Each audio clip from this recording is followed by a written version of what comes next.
ایک شہر میں ایک غریب انسان لکڑیاں کاٹ کر بڑی مشکل سے اپنا گزر بسر کرتا تھا، یہاں تک کہ اس کی حالت یہ تھی کہ دن بدن اس پر قرض چڑھتا جا رہا تھا۔ ایک دن اس نے اپنی بیوی سے کہا کہ کیوں نہ میں دوسرے شہر جا کر محنت کروں، کام ڈھونڈوں تاکہ ہمارا قرض اتر جائے اور ہمارے حالات بہتر ہو جائیں۔ اس کی بیوی نے کہا اگر آپ کی یہ مرضی ہے تو ٹھیک ہے، میں آپ کے لیے دعا کروں گی، یقیناً اللہ تعالی ہماری مدد فرمائیں گے۔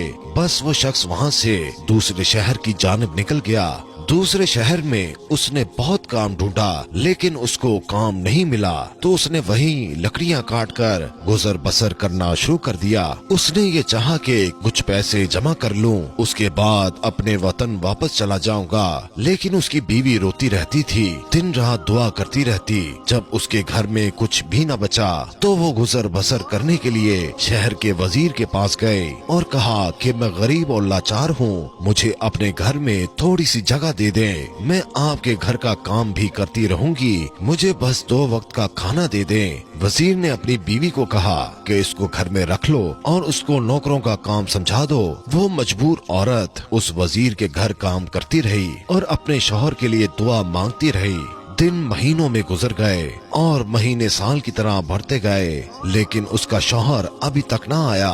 ایک دن وہ عورت جب روتے روتے رات کو سو گئی تو رات کو امام جعفر صادق علیہ السلام خواب میں آئے اور وہ عورت دیکھ رہی ہے کہ امام جعفر صادق علیہ السلام فرما رہے ہیں کہ اے لوگوں بتاؤ کہ آج کون سی تاریخ ہے۔ امام کے ساتھ جو امام کے چاہنے والے تھے ان میں سے ایک نے کہا کہ آج 22 رجب ہے۔ امام نے فرمایا یاد رکھنا جو بھی ہمارا چاہنے والا اس دن خلوص دل سے نیاز دلائے اور اللہ سے کوئی دعا مانگے تو اللہ وہ دعا رد نہیں کرے گا۔ بس یہ سننا تھا کہ عورت کی آنکھ کھل گئی، وہ نیند سے جاگ گئی۔ اس نے جب دیکھا تو وہ رات 22 رجب کی تھی۔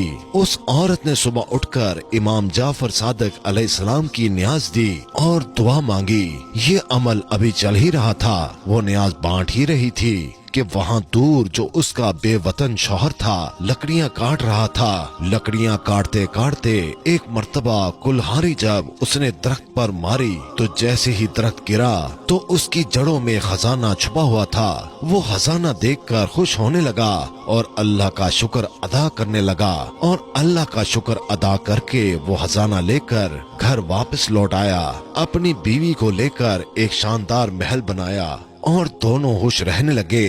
پھر بیوی نے اپنے شوہر کو بتایا کہ جو اللہ کا کرم ہوا ہے یہ امام جعفر صادق علیہ السلام کا صدقہ ہے۔ امام جعفر صادق علیہ السلام میرے خواب میں آئے تھے، انہوں نے کہا تھا کہ اس دن نیاز کر کے اللہ سے ہمارے صدقے دعا مانگو، تمہارے حالات بدل جائیں گے۔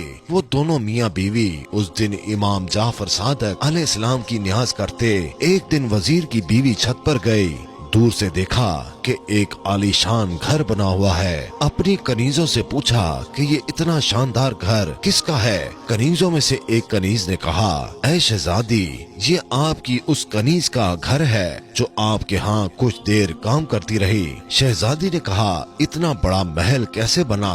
جاؤ اس کو بلاؤ۔ کنیزیں جاتی ہیں اور اس عورت کو بلا کر لے آتی ہیں۔ وہ عورت امام جعفر صادق علیہ السلام کا پورا واقعہ ان سب کے سامنے بیان کر دیتی ہے۔ نیاز کے خواب کا خلوص دل سے وزیر کی بیوی کو بتاتی ہے کہ امام نے کہا تھا کہ اس تاریخ کو نیاز کرو، میں نے دل سے نظر و نیاز کی، اللہ نے مجھے نماز دیا۔ وہ وزیر کی بیوی دل ہی دل میں کہنے لگی کہ اس سے بڑا جھوٹ میں نے کبھی نہیں سنا، یقیناً اس کے شوہر نے کہیں سے چوری کی ہوگی اور اس کے بعد یہ میرے سامنے کہانیاں بنا رہی ہے۔ وہ عورت تو وہاں سے چلی گئی لیکن وزیر کی بیوی کے دن بدلنے لگے۔ اچانک سے نائب وزیر جو وزیر سے حسد رکھتا تھا اس نے بادشاہ کو بھڑکانا شروع کر دیا اور بادشاہ نے وزیر کو بلا کر پورا حساب مانگا۔